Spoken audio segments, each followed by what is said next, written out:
Hello बच्चों, my name is Meenakshi. आज मैं class 7 NCERT exemplar unit number 4 का क्वेश्चन नंबर 41 का सोल्यूशन करने जा रही हूँ। Question number 41, if 9/5x equal to 18/5 then x equal to, यदि 9x/5 इक्वल टू 18/5 है तब हमें x की वैल्यू फाइंड करनी है।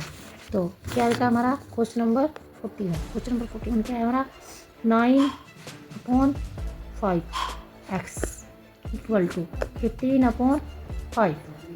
तो क्या बेटा इसमें क्या हमारा, अब हम x को यहीं पर रहने देते हैं, x को इधर रहने देते हैं और 9/5 को इधर लाते हैं, 18/5।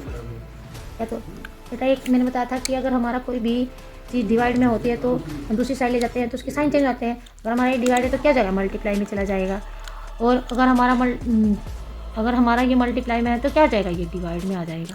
एक्स की क्या है, ये डिवाइड में है तो क्या हो गया हमारा, इधर जाके क्या हो जाएगा, इक्वल टू करके मल्टीप्लाई में आ जाएगा। और ये क्या हमारा एक्स के साथ में मल्टीप्लाई में, इधर जाके क्या हो जाएगा बेटा, डिवाइड में हो जाएगा। या इसको क्रॉस मल्टीप्लाई कर देते हैं, क्या करते हैं, इसके साथ इसकी मल्टीप्लाई, इसके साथ इसकी मल्टीप्लाई, फिर इक्वल टू करके हमारे ऊपर नीचे अपॉन में डिजिट होती है तो क्या करते हैं बेटा, हम फ्रैक्शन में डिजिट होती है तो बेटा क्या करते हैं, उसको क्रॉस मल्टीप्लाई कर देते हैं। अगर हमारा बीच में इक्वल हो, इक्वल टू का साइन होता है तो क्या करते हैं बेटा, क्रॉस मल्टीप्लाई कर देते हैं। 9 की मल्टीप्लाई 5 के साथ और 5 की मल्टीप्लाई 18 के साथ। एक्स को यहीं पर रहने देते हैं और क्या करते हैं हम, 18 मल्टीप्लाई बाई 5 और 5 मल्टीप्लाई बाई 9। क्या होगा बेटा, 5 से 5 कट हो गया, 5 पंजा 5 और 9 टू जा 18। क्या होगा, 9 टू जा 18। तो एक्स की वैल्यू क्या होगी हमारी, 2। क्या हो गई एक्स की वैल्यू, 2। एक्स की वैल्यू क्या हो गई, 2। अब क्वेश्चन नंबर 42। क्वेश्चन नंबर 42 क्या है हमारा, if 3 minus x equal to -4 then x equal to, यदि x 3 minus x equal to -4 है तब एक्स की वैल्यू फाइंड करनी है हमें। 3 माइनस एक्स इक्वल टू -4, बेटा क्या होगा हमारा, माइनस एक्स को यहीं पर रहने देते हैं और क्योंकि हमारा कांस्टेंट डिग्री है, ये भी हमारी कांस्टेंट है, ये भी कांस्टेंट है, तो कांस्टेंट को साइन कर लेते हैं।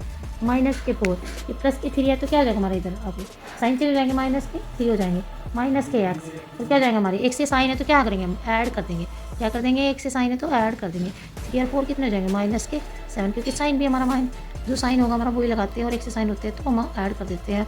यदि प्लस होता तो प्लस ही का ही साइन लगाते और माइनस है तो माइनस का साइन लगाएंगे। अब बेटा ये साइन इस साइन से कट हो जाता है, क्या जाता है, ये साइन इस साइन से कट हो जाता है तो x इक्वल टू 7 आ जाएगा। क्या जाएगा बेटा, x इक्वल टू 7। अब 43, यदि यदि if x minus 1/2 equal to -1/2 then x equal to, यदि x माइनस 1/2 इक्वल टू -1/2 तब हमें x की वैल्यू फाइंड करनी है। तो x माइनस 1/2 इक्वल टू क्या जाएगा, -1/2। बेटा x को यहीं पर आने देते हैं और क्या करते हैं, इसको इधर लेके जाएंगे तो क्या जाएगा, ये माइनस के है तो क्या जाएगा हमारा, प्लस के आ जाएंगे इधर, -1/2 तो इधर के क्या आ जाएंगे, +1/2। माइनस के 1/2 से +1/2 कट हो गया तो क्या हो गया हमारा, 0 आ जाएगा। क्या जाएगा, क्योंकि 1 से साइन है तो क्या होगा हमारा, सब्ट्रैक्शन हो जाएंगे। क्या हो जाएंगे, सब्ट्रैक्शन। और हमारे डिनोमिनेटर भी क्या है, हमारे सेम है।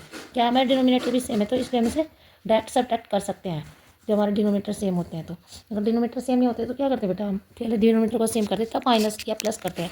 अब ये माइनस के 1/2 है, ये प्लस के 1/2 यानी कि हाफ प्लस के और हाफ माइनस के, तो क्या होगा हमारा, सब्ट्रैक्ट हो जाएंगे क्योंकि साइन अलग अलग है।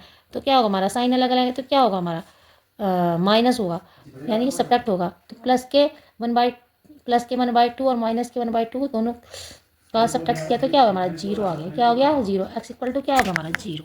एक्स इक्वल टू क्या होगा हमारा, 0। Thank you.